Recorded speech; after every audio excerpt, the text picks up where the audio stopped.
हिंद दोस्तों, मैं अमर स्वागत करता हूं आपके YouTube चैनल अमर जीएस क्लासेज में। मैं बिल्कुल ठीक हूं और उम्मीद करता हूं कि आप भी स्वस्थ और मस्त होंगे।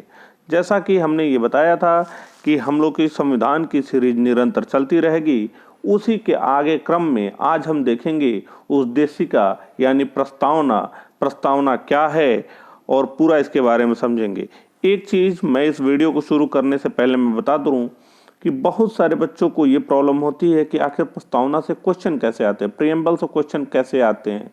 और केवल आप सोचते हो कि प्रस्तावना तो ऐसे लिखा रहता है, हम भारत के लोग एग्जाम ओरिएंटेड नहीं है। यहाँ से बहुत सारे क्वेश्चन आते हैं और आज आपके सारे कंफ्यूजन दूर हो जाएंगे और आपको बिल्कुल अच्छे से समझ में आने वाला है कि कब ये प्रस्तुत हुआ था, इससे क्वेश्चन कैसे कैसे बन सकते हैं, कौन प्रस्तुत किया था, कब अंगीकार किया गया था, सब कुछ डिटेल में पता चलेगा। इस वीडियो को आप पूरा जरूर देखिएगा विदाउट स्किप। मैं आपको दावे के साथ कह रहा हूं कि आपका एक भी प्रश्न एग्जाम में छूटेगा नहीं और आप सारे क्वेश्चन आपके सॉल्व हो जाएंगे। तो चलिए और डिटेल में समझेंगे, एक एक शब्द का महत्व समझेंगे, ठीक है। और रही बात जैसे अभी मैं आपको एक इन्फॉर्मेशन दे दूं कि जो जूनियर असिस्टेंट 2016 की वैकेंसी कराई गई थी, उसका फाइनल रिजल्ट मान के चलिए कि 5 फरवरी से लेके 7 फरवरी 2022 यानी इसी फरवरी में आपको 5-7 दिन के अंदर, एक सप्ताह के अंदर आपको फाइनल रिजल्ट सुनने की पूरी उम्मीद है। और जो डीवी की डेट आ गई है 2019 जूनियर असिस्टेंट वाली, उसमें फर्स्ट शिफ्ट में 0.8 नंबर इंक्रीज हुआ है। तो ये रही आज की इंफॉर्मेशन और फिर आगे चलते हैं इसी के क्रम में। प्रियम्बल देखते हैं, प्रस्तावना देखते हैं, ठीक है दोस्त। चलिए देखिए, सबसे पहले अगर प्रस्तावना देखा जाए तो प्रस्तावना में पहला ही वर्ड आता है हम भारत के लोग। यानी इस शब्द का मतलब देखिए, सबसे पहले इस हम भारत के लोग को समझने से पहले प्रस्तावना समझ लीजिए आए क्या।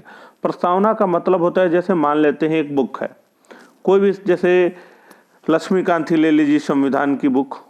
तो इस बुक में क्या क्या लिखा है, क्या क्या नहीं लिखा है, वो इंडेक्स एक पहले बनाया जाता है ना, इंडेक्स।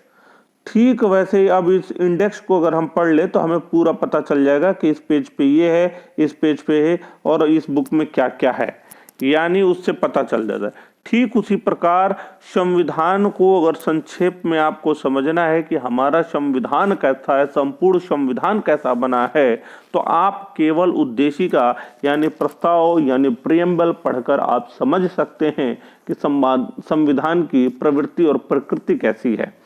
तो चलिए इसमें अगर लाइन शुरू करेंगे तो हम भारत के लोग भारत को एक संपूर्ण प्रभुत्व संपन्न समाजवादी पंथ निरपेक्ष लोकतंत्रात्मक गणराज्य बनाने के लिए तथा उसके समस्त नागरिकों को सामाजिक, आर्थिक और राजनीतिक राय, विचार, अभिव्यक्ति, विश्वास, धर्म और उपासना के स्वतंत्र प्रतिष्ठा और अवसर की समानता, आगे पढ़ लेंगे कि समानता प्राप्त करने के लिए तथा उन सब में व्यक्ति की गरिमा तथा राष्ट्र की एकता एवं अखंडता सुनिश्चित करने वाली बंधुता बढ़ाने के लिए दृढ़ संकल्प होकर अपनी संविधान सभा में आज तारीख 26 नवंबर 1949 के एतद द्वारा इस संविधान को अंगीकृत, अधिनियमित और आत्मनिर्भर करते हैं। ये रहा हमारा पूरा संविधान का एक सारांश, एक पूरा संविधान का प्रस्तावना। अब देखेंगे इसमें, यानी कहने का मतलब देखा जाए कि संविधान में सबसे ज्यादा जो सर्व शक्तिमान है कौन, भारत के लोग यानी हम, यानी जो भारत की जनता है ना, इसी को सबसे ज्यादा सर्व शक्तिमान माना गया। यही शक्तिमान है, यानी जितनी भी शक्ति का केंद्र है वो भारत की जनता ही है। कोई भी पोस्ट है, चाहे प्रधानमंत्री है, चाहे राष्ट्रपति है, चाहे उपराष्ट्रपति है, ये भारत की जनता के द्वारा ही प्रत्यक्ष या अप्रत्यक्ष रूप से चुने जाते हैं। तो शक्ति का केंद्र क्या है, भारत की जनता है। देखो हम में मतलब क्या, मैं और आप, जैसे गाना है ना, दर्द दिलों के कम हो जाते मैं और तुम जब हम हो जाते। ठीक, अभी आगे गाना हम सुनाएंगे आप लोग को मनोरंजन के लिए, लेकिन फिलहाल इस पे फोकस करते। यानी सबसे पहले क्वेश्चन ये पूछ ले तो संविधान की प्रवृत्ति के अनुसार सबसे ज्यादा केंद्र की शक्ति, चाहे सबसे ज्यादा सर्व शक्तिमान किसे माना गया है, तो भारत की जनता ही सर्व शक्तिमान है। अब देखिए, भारत की जनता के लोग भारत को एक संपूर्ण प्रभुत्व संपन्न, इस लाइन का मतलब ये होता है दोस्तों, संपूर्ण प्रभुत्व संपन्न। मैंने कहा भारत एक संपूर्ण प्रभुत्व संपन्न देश है। इसका अर्थ ये होता है कि हम किसी भी अन्य देश की से पूछकर अपने देश में नियम कानून नहीं लागू करने वाले। यानी कहने का मतलब हम कोई भी फैसला लेने के लिए पूर्ण रूप से स्वतंत्र हैं। ये नहीं कि अगर हम कोई फैसला लेना चाहते हैं, हम ये कह कोई भी फैसला लेना चाहते हैं तो किसी अन्य देश का बीच में हस्तक्षेप रहेगा। संपूर्ण प्रभुत्व संपन्न देश का मतलब एक ऐसा देश जो अपने फैसले लेने में पूर्ण रूप से स्वतंत्र हो और कोई भी बाहरी देश उसके फैसले में हस्तक्षेप ना करे, ऐसे देश संपूर्ण प्रभुत्व संपन्न देश। और हमारा देश संपूर्ण प्रभुत्व हम पूरे तरीके से आज़ाद हैं कि अपने देश में कौन सा। अब ये नहीं कि अमेरिका हमें कहेगा ये नहीं ये करो, वो नहीं ये करो। हम आज़ाद भारत के आज़ाद नागरिक हैं। समाजवादी, समाजवादी का मतलब एक ऐसा समाज जहाँ सबके जैसे संसाधनों का वितरण भी समान रूप से होता है। समाजवाद मतलब सबका हक हो। ये नहीं कि मेरे पास पैसा है तो मैं 100 रोटी खाऊं, कोई गरीब है तो 1 रोटी भी ना खाए। ठीक, मतलब सबके, मतलब एक समाजवाद का मतलब ये होता है कि एक बराबर का हिस्सेदारी। ये नहीं कि अगर हमारे पास ज़्यादा है, अब जैसे ऐसा अगर आप सुन के हैरानी होगी कि भारत के 1% लोगों के पास इतना पैसा है जितना 99% वाले देश सोचे भी ना हो, तो ऐसा। लेकिन समाजवादी की परिकल्पना इस वजह से की गई है कि भाई सबको लेके चलना है, एक स्वस्थ समाज का निर्माण कराना है जिसमें सबका भला हो सके। पंथ निरपेक्ष का मतलब एक ऐसा देश, हम लोग का देश ऐसा है जो किसी मतलब राज्य का कोई विशेष धर्म नहीं है। यहाँ पे हर धर्म को स्वतंत्र है, हर धर्म के पास स्वतंत्रता है कि वो अपनी उपासना कर सकता है और कोई एक विशेष धर्म नहीं है। हम ये नहीं कह सकते हैं कि ये हमारे देश का एक विशेष धर्म है, इसको ज़्यादा रियायतें मिलेंगी, ऐसा कहीं कुछ नहीं है। अगर आप मौलिक अधिकार पढ़ेंगे तो वहाँ पे आप देखेंगे धार्मिक स्वतंत्रता का अधिकार भी पढ़ेंगे। तो पंथ निरपेक्ष का मतलब सारे धर्म को समान भूमिका दी गई है, कोई धर्म विशेष धर्म का ऐसा कहीं कुछ नहीं है। लोकतंत्रात्मक, लोकतंत्र ये होता है, लोकतंत्र को सबसे अच्छे से डिफाइन किया किसने? अब्राहम लिंकन ने। अब्राहम लिंकन ने लोकतंत्र को, यानी जनता का जनता के लिए, जनता के द्वारा किया गया शासन ही लोकतंत्र है। यानी सब कुछ जनता ही है, जनता ही चुनेगी, जनता ही गिरा देगी। मतलब जनता का जो शासन होगा जो जनता के द्वारा ही किया जाएगा। लोकतंत्रात्मक मतलब लोगों का तंत्र, लोक का तंत्र, जनता का तंत्र। सबसे सर्वशक्तिमान कौन? जनता। जनता के लिए, जनता के द्वारा, जनता के लिए किया गया शासन ही लोकतंत्र शासन होता है।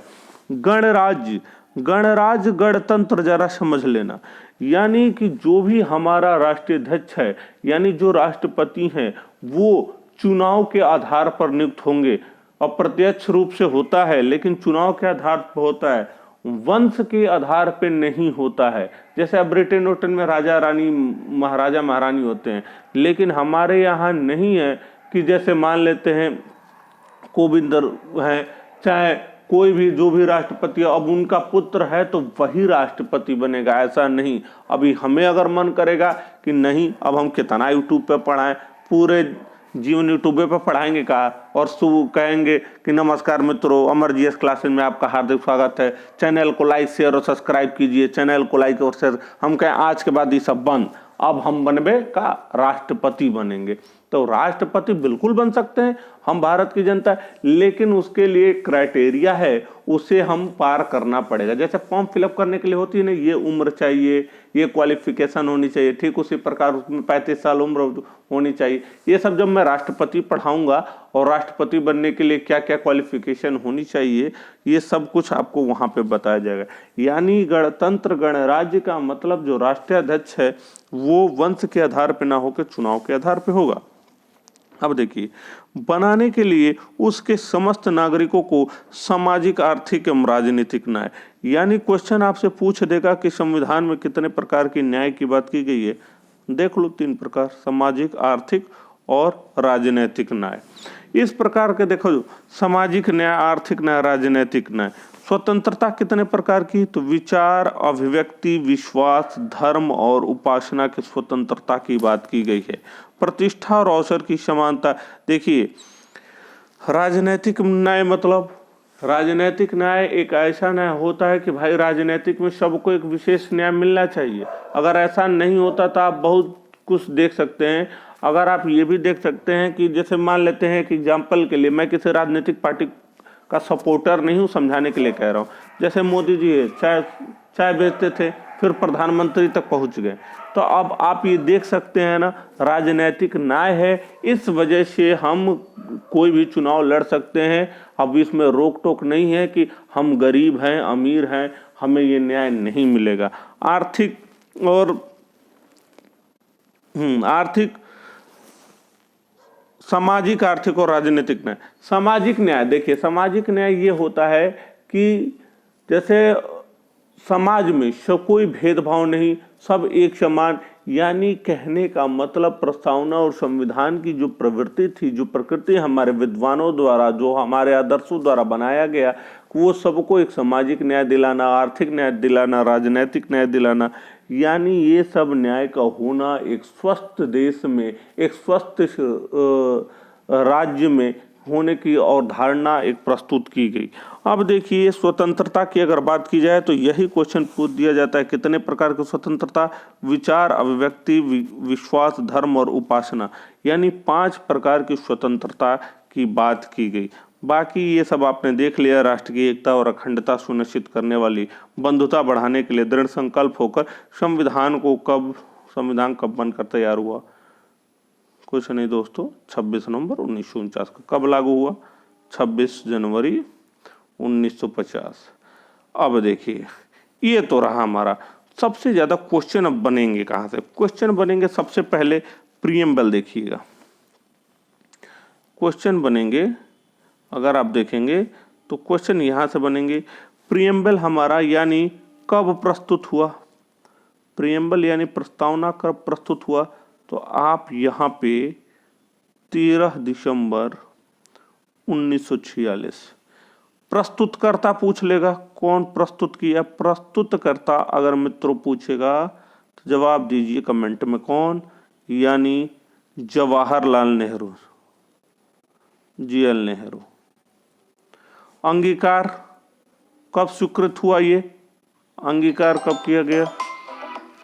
अंगीकार इसको कब किया गया? तो ये हुआ आपका 22 जनवरी 1947। अंगीकार कब हुआ? 22 जनवरी 1947 को अंगीकृत किया गया। तो ये क्वेश्चन आपसे 100% पूछेगा। प्रस्तुत कब हुआ? 13 दिसंबर 1946। किसने प्रस्तुत किया? जवाहरलाल नेहरू। अंगीकृत कब किया गया, यानी इसे लागू कब कर दिया गया? 22 जनवरी 1947। ये क्वेश्चन पूछा जाएगा। अगला क्वेश्चन ये पूछेगा कि कितने प्रकार की न्याय की बात हुई? तो अभी हमने बताया दोस्तों, कितने प्रकार की न्याय की बात हुई? 3 प्रकार की न्याय। कितने प्रकार की स्वतंत्रता की बात हुई? तो 5 प्रकार की स्वतंत्रता की बात हुई। समता की बात की गई तो प्रतिष्ठा और अवसर, ये समानता। प्रतिष्ठा और अवसर 2 प्रकार की समता की बात की गई। प्रतिष्ठा और अवसर यानी 2 प्रकार की समता की बात की गई। मूल तत्व अगर पूछ देगा कि हमारे प्रस्तावना का मूल तत्व क्या है दोस्तों, तो आप क्या बताएंगे मित्र? अगर हमने ये क्वेश्चन पूछ लिया कि प्रस्तावना के मूल तत्व क्या है, तो वही है जो अभी हमने बताया, संपूर्ण प्रभुत्व संपन्न, समाजवादी, पंथ निरपेक्ष, लोकतांत्रिक गणराज्य। ये हमारे प्रियम्बल का मूल तत्व है। न्याय कितने हैं? 3, सामाजिक, आर्थिक, राजनीतिक। मूल तत्व कितने हैं? संपूर्ण प्रभुत्व संपन्न, समाजवादी, पंथ निरपेक्ष, लोकतंत्रात्मक गणराज्य। समता कितने प्रकार? प्रतिष्ठा और अवसर। स्वतंत्रता कितने प्रकार की दी गई है? 5 प्रकार की। अगर हम देखेंगे तो 42वें संविधान संशोधन के द्वारा, किस संविधान संशोधन? 42वें संविधान संशोधन के द्वारा 1976 के द्वारा आपको SPA, समाजवादी पंथ निरपेक्ष और अखंडता को जोड़ा गया। ये भी सब एग्जाम में क्वेश्चन आते हैं। अब देखा जाए कि मूल रूप से इसमें क्वेश्चन क्या आते हैं, डायरेक्ट क्वेश्चन, तो प्रस्तावना से संबंधित प्रश्न अगर हम देखेंगे तो इसमें ये देखेंगे दोस्तों कि संविधान की शक्ति का स्रोत बताया कौन, भारत की जनता। पहला क्वेश्चन, संविधान प्रस्तावना संविधान की आत्मा है, किसने कहा? देखो, प्रस्तावना संविधान की आत्मा है, इसको कहे थे पंडित जवाहरलाल नेहरू और ठाकुर दास भार्गव ने। अगर यही क्वेश्चन पूछ देगा कि अम्बेडकर जी के द्वारा संविधान की आत्मा कौन है, तो अनुच्छेद 32 है, संवैधानिक उपचारों का अधिकार, जो मौलिक अधिकारों में आता है। अम्बेडकर जी ने संवैधानिक उपचारों का अधिकार अनुच्छेद 32 को संविधान की आत्मा कहा है, जबकि ठाकुर दास भार्गव और जवाहरलाल नेहरू ने संविधान की आत्मा प्रस्तावना को कहा गया है। शायद जवाहरलाल नेहरू का आप सभी को नाम पता होगा, ठाकुर दास भार्गव का नाम शायद ना पता हो। अब पता चल गया ना? पता चल गया। अगर अच्छा लगे वीडियो तो आप जरूर कमेंट बॉक्स में एक बार कमेंट करते हैं तो हौसले बुलंद होते हैं, वीडियो बनाने में और मज़ा आता है, और भी अच्छा तो आपको सोचते हैं कि और भी कुछ अच्छा दिया जाए, और भी इम्प्रूव किया जाए, कुछ ऐसी जानकारी आपको दी जाए कि जो आपके लिए काफ़ी फ़ायदेमंद हो।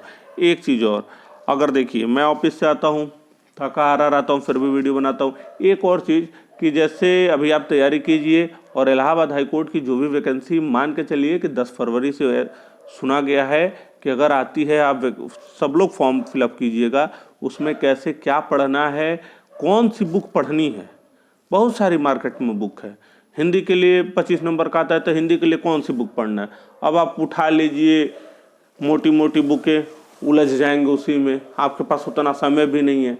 कम समय में फाइनल सिलेक्शन लेना है। बाकी तैयारी आप करते रहिए, पीसीएस लेवल सोचते रहिए, मैं जो पढ़ा रहा हूँ उसमें पीसीएस में भी काम आएगा।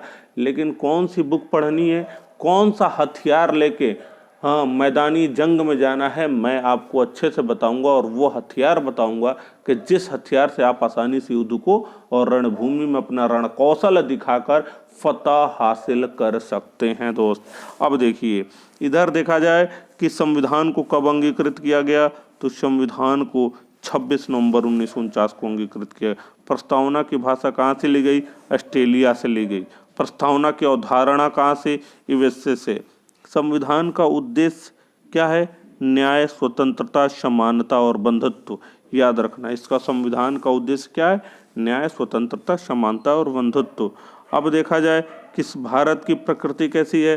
वही संपूर्ण प्रभुत्व संपन्न समाजवादी लोकतंत्रात्मक गणराज्य। प्रस्तावना संविधान की जन्म कुंडली है, किसने कहा था भैया? के.एम. मुंशी ने। किसने?